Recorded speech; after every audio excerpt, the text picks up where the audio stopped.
Birdenike çöktü hasret söylemedim başıma. Birdenike çöktü hasret söylemedim başına. Ayrılığın ködü düştü tenle dolu yüreğime.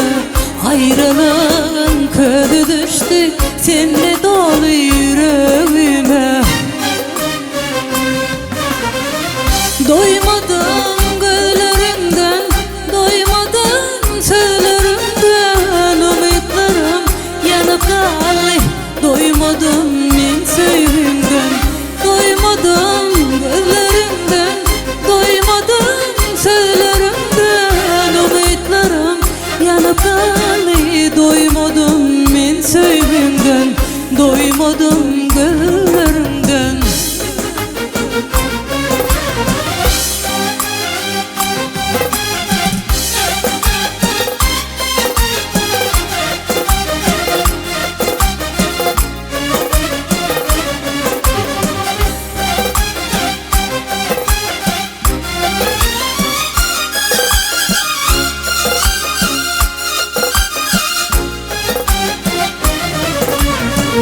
Birdenike çöktü hasret söylemedim başıma.